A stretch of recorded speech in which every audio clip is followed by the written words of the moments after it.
जब सुबह होती है तो जेठालाल उठकर तैयार होकर बापूजी के पास आता है और आशीर्वाद लेता है। पर बापूजी भी नेकचंद के घर जाने की बोलते हैं, पर फिर बोलते हैं कि एक से बोले तो जेठालाल बोलता है कि मेहता साहब जा रहे हैं तो वो जाएंगे। तो फिर जेठालाल मेहता साहब के घर आ जाता है। मेहता साहब के घर आते ही बोलता है कि चल, पर मेहता साहब बोलता है कि मैंने सर से नहीं पूछा। फिर वो अपने सर को फोन करता है और छुट्टी के लिए बोलता है, पर उसके दोस्त वाला बॉस उसको छुट्टी के लिए मना करता है। फिर थोड़ी देर मनाने के बाद में बोल देता है। फिर जेठालाल नेकचंद को फोन करके पूछता है कि आप घर पे हो क्या, हम आ रहे हैं। फिर जेठालाल बात करके फोन काट देता है।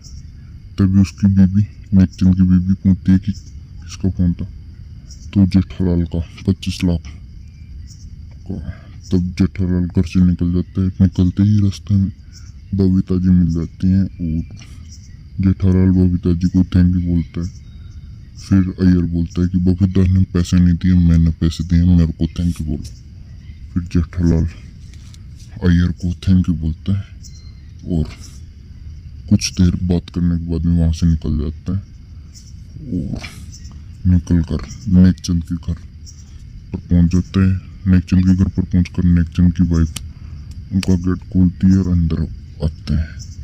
अंदर आते ही जेठालाल और मेहता साहब सोफे पर बैठ जाते हैं। फिर नेकचंद आता है और धन्यवाद बोलते हैं, चाय नाश्ता पूछता है और कुछ मीठा पूछता है। तब जेठालाल मेहता साहब मना कर देते हैं, भाई हम कुछ नहीं लेंगे, घर से खा के। फिर कुछ देर बातें करने के बाद में फिर नेकचंद बोलता है, ठीक है, आप हमारे दुख में शामिल होने के लिए। फिर जेठालाल बोलता है, नहीं वो कल की बात थी ना। फिर नेकचंद बोलता है कि मैं भूल गया, सॉरी, आप वापस बताओ मेरे को। फिर जेठालाल नेकचंद को दोबारा वह 25 लाख की बात बताता है।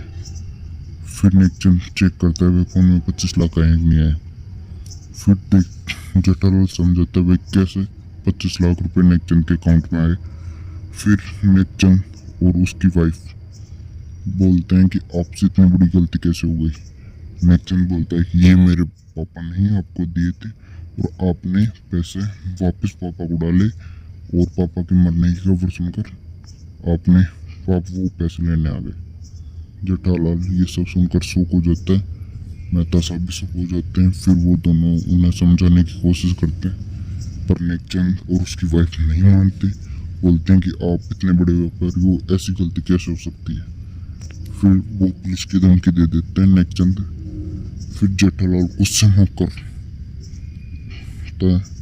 फिर मेहता साहब जेठालाल को वहाँ से निकाल के ले जाता है और समझाता है। तभी नेकचंद की वाइफ बात करते हैं कि अब क्या होगा, बापूजी मरते मरते एक काम तो बढ़िया कर गए, हमें घर के लिए 25 लाख रुपए मिल गए। फिर जेठालाल और मेहता साहब बाहर आकर समझाते हैं, पर जेठालाल का गुस्सा बहुत ज़्यादा होता है। तो जेठालाल गुस्सा हो जाता है और बोलता है कि मेहता साहब कुछ आइडिया दो, क्या करें आप आगे। फिर मेहता साहब बोलता है कि मैं क्या करूं। फिर उतनी ही देर में जेठालाल बोतल फेंक के मारता है, गुस्से में वो एक आदमी को लग जाती है। फिर मेहता साहब उस आदमी को समझाते हैं। तभी जेठालाल के पास बापूजी का फोन आ जाता है और जेठालाल बोलता है कि क्या जवाब दूं मैं बापूजी को। फिर जेठालाल ऐसी आवाज़ नहीं आ रही बोलकर बापूजी को बोलता है कि मैं कुछ समय बाद में वापस फोन करता हूँ।